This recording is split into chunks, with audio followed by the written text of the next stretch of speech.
नमस्कार, स्वागत है। आप देख रहे हैं न्यूज़ नाउ नया भारत।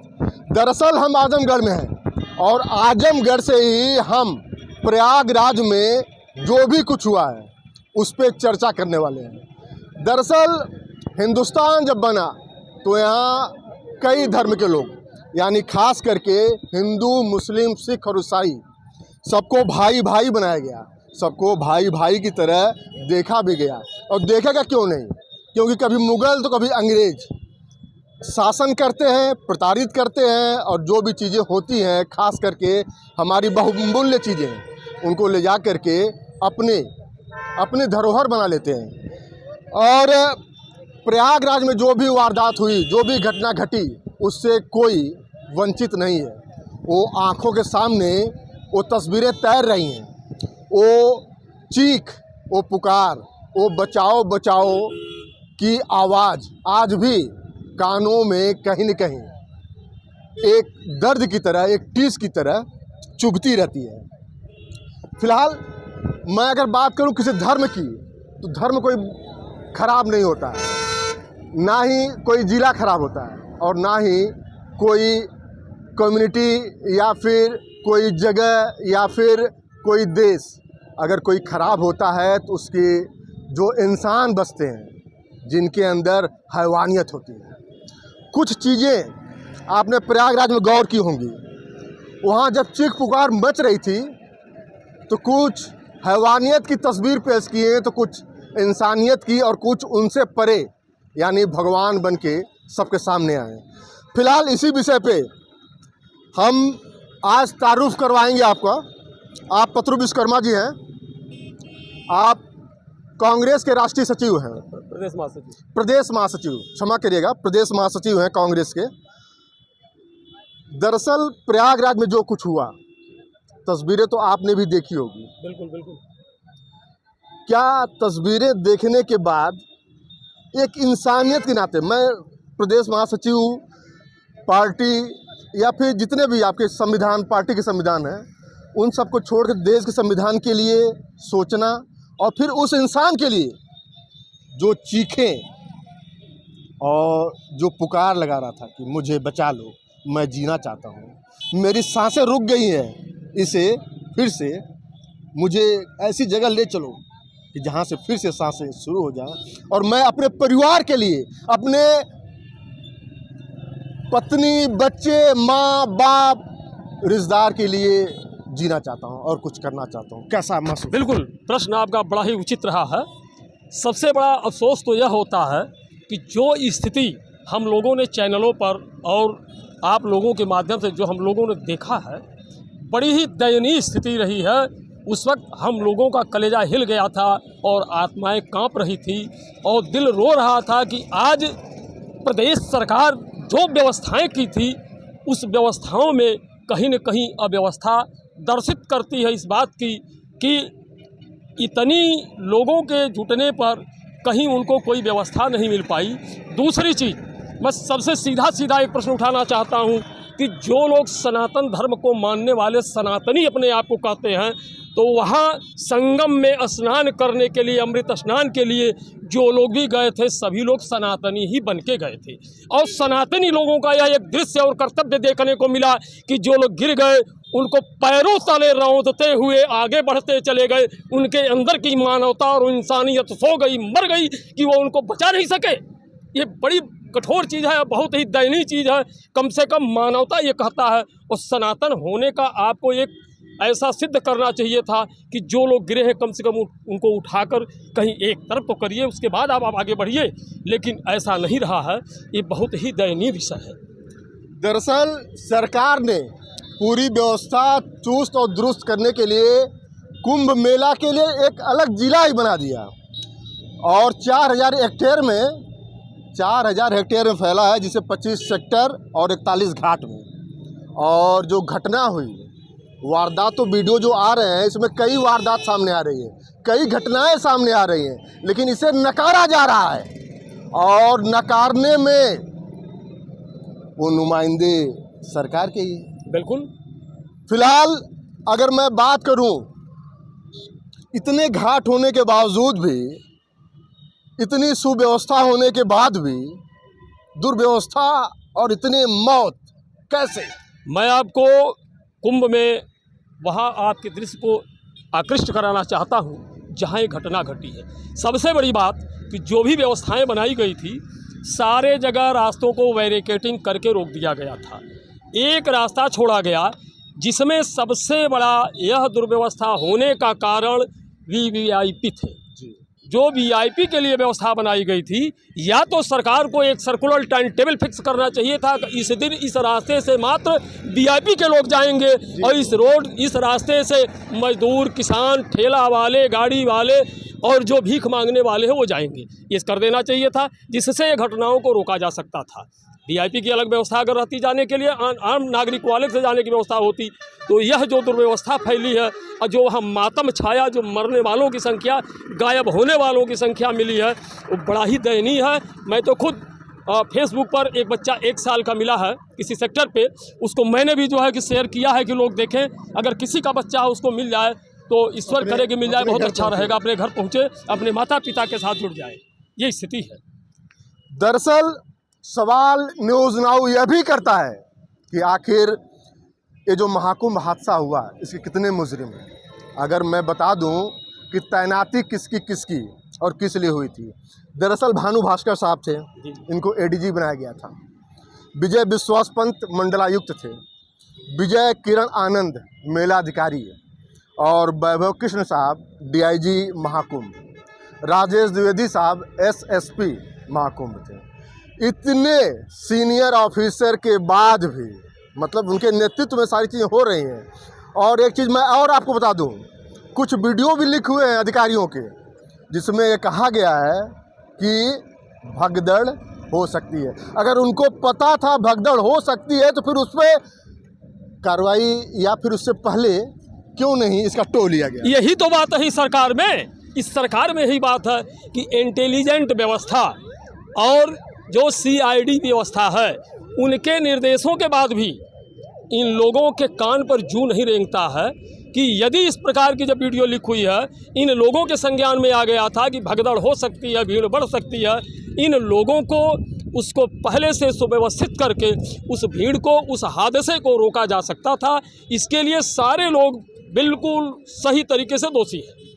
मेरे तरफ से लोग दोषी माने जाते हैं, क्योंकि लोग अगर चाहे होते, समय से पहले चेता गया होता और रास्तों को खोल दिया गया होता, तो यह हादसा नहीं होता। दरअसल दोषी क्यों नहीं माना जाएगा?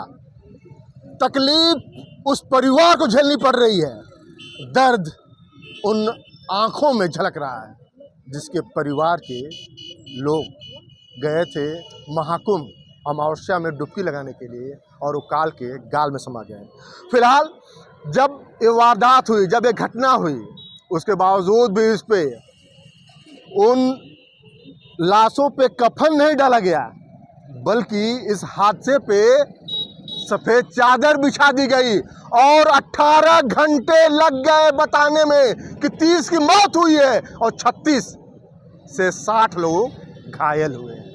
इतना समय देखिए, जबकि दैनिक भास्कर की रिपोर्ट जो हम लोगों ने देखा है, मोबाइल पे जो देखा गया है, दैनिक भास्कर 40 लोगों की मृत्यु की पुष्टि किया है। यदि दैनिक भास्कर ने गलत बोला है तो सरकार क्यों नहीं आज तक दैनिक भास्कर से पूछ की है? उसको पूछना चाहिए था कि आपने 40 किस प्रकार से बता दिया है, जबकि मेरा मानना है कि वहाँ मौतें अधिक हुई हैं। 40 से भी ज़्यादा लोगों की मौत हुई है। जिस प्रकार वहाँ जो घटना घटी है, हादसा हुआ है, उस हादसे में एक के ऊपर एक चढ़ते दबते चले गए हैं। अरे मैंने तो एक वीडियो अभी देखा है कि एक परिवार में 8 साल के बाद उसे एक पुत्र पैदा हुआ था, जिसे माता पिता उस पुत्र के साथ गंगा स्नान करने के लिए गए थे, वह अपने पुत्र को खो दिया है। ऐसे माता पिता के बारे में कोई क्या सोचेगा भाई? अब उस परिवार पर क्या, उस परिवार पर क्या बीतेगी? बड़ा कष्ट होता है सोच करके। लेकिन सरकार की दुर्व्यवस्थाओं को कहता हूँ कि सरकार यह निकम्मी है। हमारे प्रदेश की, देश की सरकार सबसे बड़ी निकम्मी और झूठी सरकार है। जो कहते हैं लोगों ने देहातों में कि मूतिये कम हिलाइए ज़्यादा, ये सरकार वही करती है, केवल कागज पर, बैनर पर, पोस्टर पर सब काम करती है। हकीकत इसका कुछ और होता है। दर्द आप पतरू विश्वकर्मा की आंखों में भी देख रहे होंगे।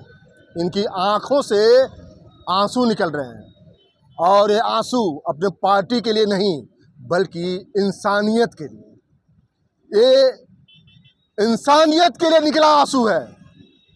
उन्हें आप क्या कहेंगे जिनकी मौत पे राजनीतिक रोटियां सेकी जा रही हैं, जिनकी मौत को मौत नहीं बल्कि हादसा बताया जा रहा है?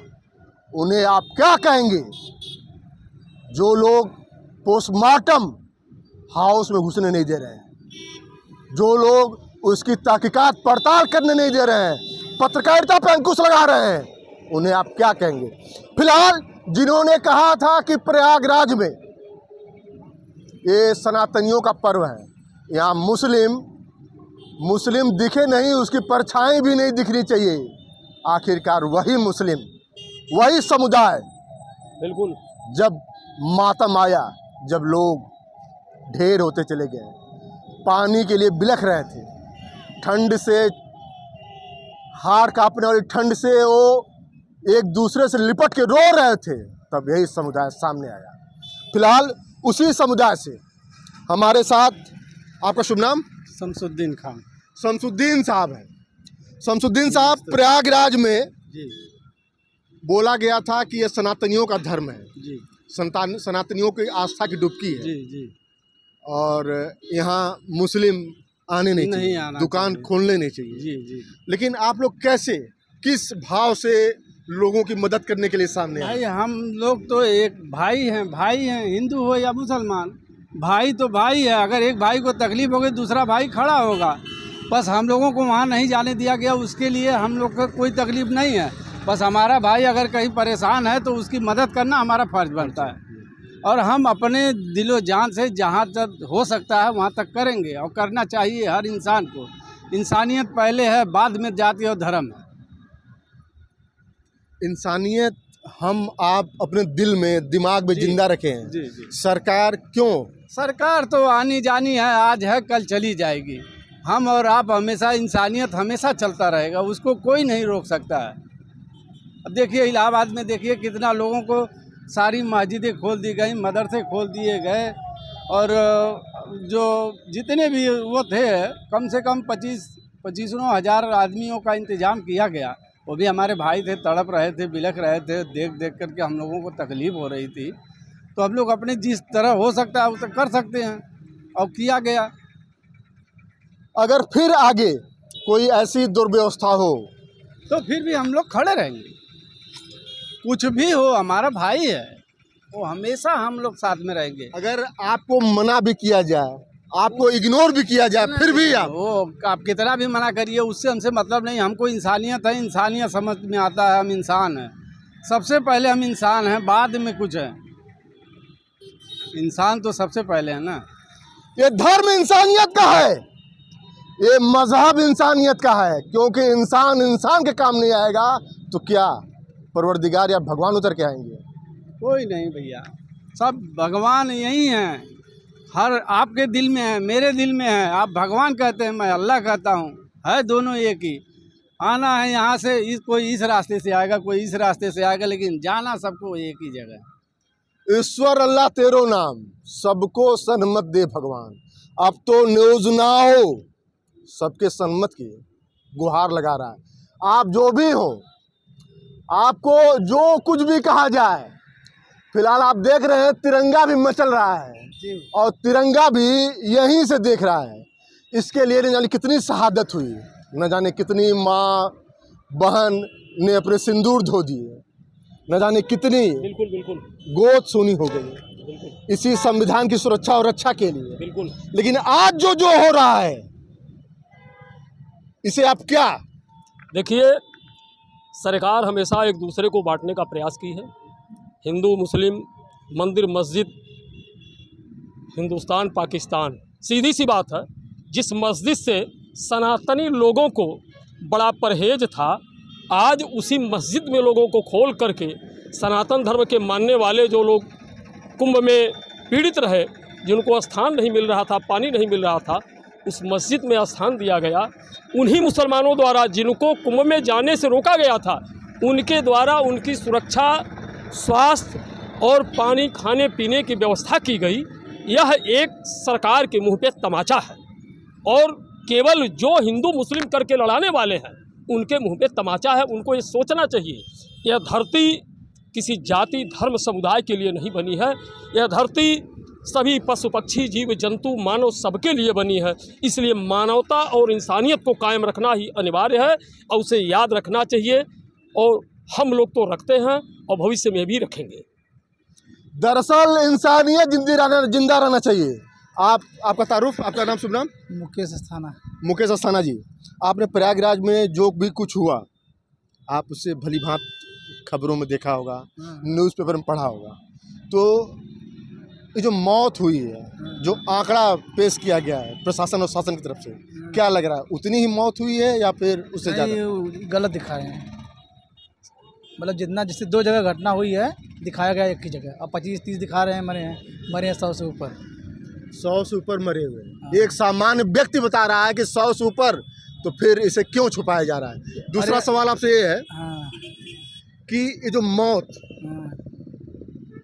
कि आंकड़े को छुपाया जा रहा है, इसके पीछे क्या वजह हो सकती है?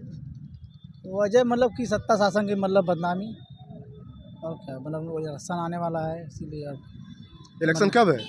मुआवजा देना पड़ेगा इन लोगों का। नहीं, सरकार ने तो मुआवजा का ऐलान कर दिया, 25 लाख रुपए दे रही है। अरे तो जितने लोगों को दिखाया जाएगा मौत उन्हीं को तो देगी।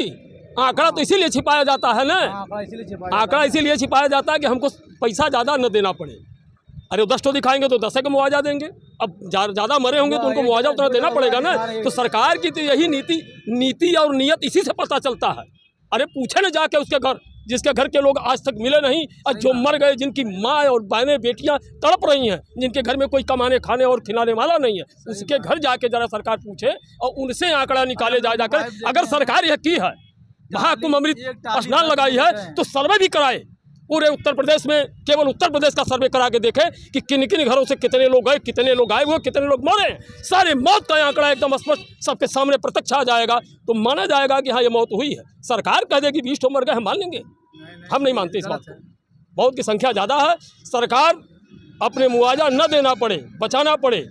अरे इसी तरह देख लिए कोरोना काल में, पीछे जाके देखिए ना, कोरोना से मरने वालों की संख्या काफ़ी रही। सरकार कहती कोरोना में कोई मरा ही नहीं है, तो क्या कहेंगे इसको आप? तो सरकार को झूठ बोलना है, इसकी नीति और नियत का यही से पर्दाफाश होता है, यही साफ है। कुछ युवा भी हमारे साथ हैं जो इन जितनी बड़ी मुश्किलात सामने आई है उस पर कुछ कहना। देखिए, दरअसल होता क्या है कि जब मौत होती है और भी हमारे आंखों के सामने जब हम मंजर देखते हैं तो दिल दहल जाता है, सांसें थम जाती हैं। और जो वारदात हुई है प्रयागराज में, उसे देखने के बाद एक बार आप लोग भी ये महसूस किए होंगे कि जो भी हुआ है अच्छा तो नहीं हुआ। अच्छा तो नहीं हुआ है। मैं सरकार की ये है कि उसमें बहुत ज़्यादा उनको मतलब वो देना चाहिए था, व्यवस्था, सुरक्षा व्यवस्था देना चाहिए था। और लोग जान नहीं पाए कि मतलब इतना ये मतलब भीड़ हो जाएगी। अब इसी के कारण भीड़ इकट्ठा मतलब बहुत ज़्यादा हो गई, इसकी वजह से इतने 100 से करीब ऊपर ही लोग मारे गए होंगे, मरे होंगे। आंकड़ा 30 का आया, आंकड़ा 30 का है तो सरकार छुपा रही है। आंकड़ा 30 का आया है, लेकिन मरे होंगे 100 से ज़्यादा लोग।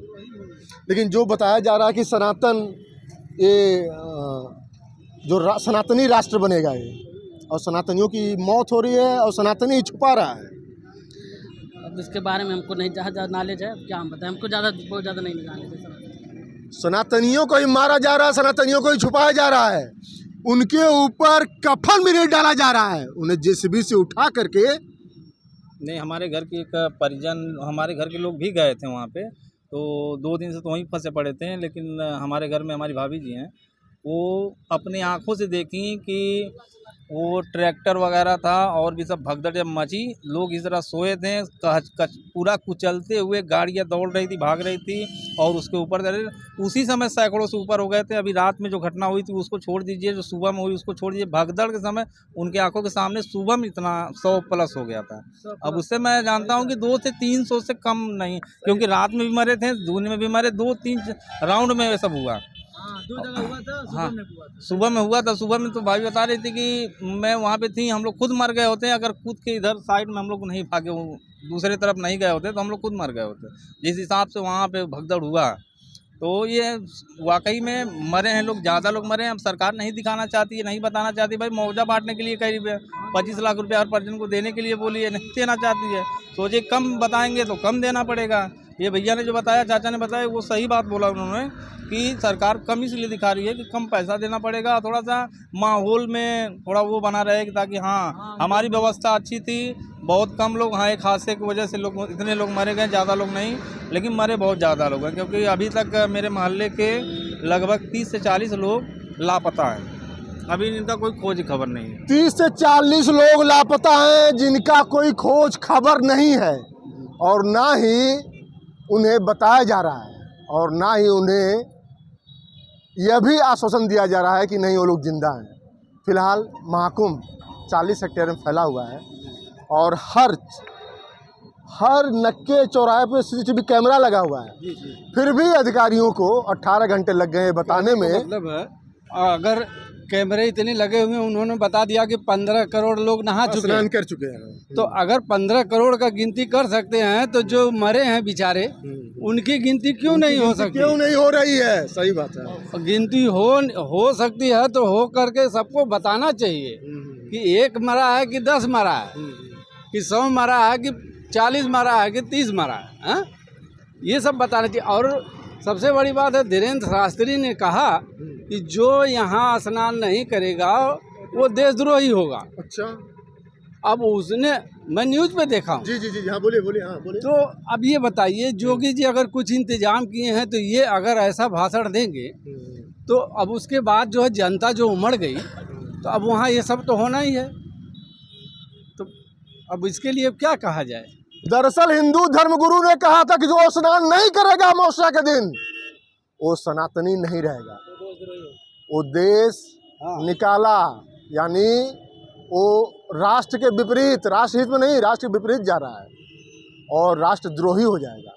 अगर ऐसे ही हिंदू धर्म के धर्मगुरु भविष्यवाणी और वक्तव्य देने लगे तो वो दिन दूर नहीं जब गंगा जमुना सरस्वती यानी जो संगम नोज है उस पर अभी तो लाशें दबी हैं, तब लाशें तैरेंगी।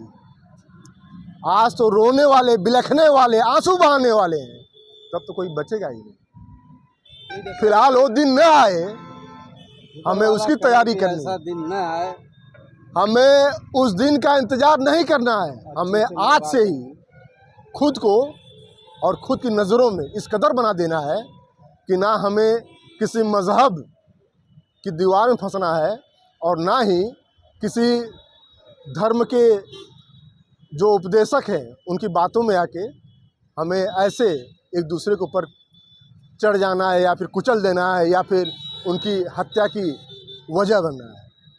फिलहाल हम लगातार इस पर विमर्श कर रहे हैं और जितने भी लौटे हुए लोग हैं, यानी कि जिन्होंने अपनी आंखों से देखा था इस तस्वीर को, उनसे भी हम बात करेंगे और बताएंगे कि क्या कुछ और कब कैसे हुआ और इसके कितने मुजरिम हैं, उन्हें भी हम बेपर्दा करेंगे। न्यूज़ नाउ के कैमरे पे वो सभी जितने भी लोग इसमें लिप्त हैं उन्हें बेपर्दा किया जाएगा और उन्हें माफ़ नहीं किया जाएगा, उन्हें देशद्रोही बनाया जाएगा। फिलहाल आज के लिए बस इतना ही। कैमरामैन लवली सिंह और प्रवीण सिंह को दीजिए इजाज़त और देखते रहिए न्यूज़ नाउ नया भारत। नमस्कार।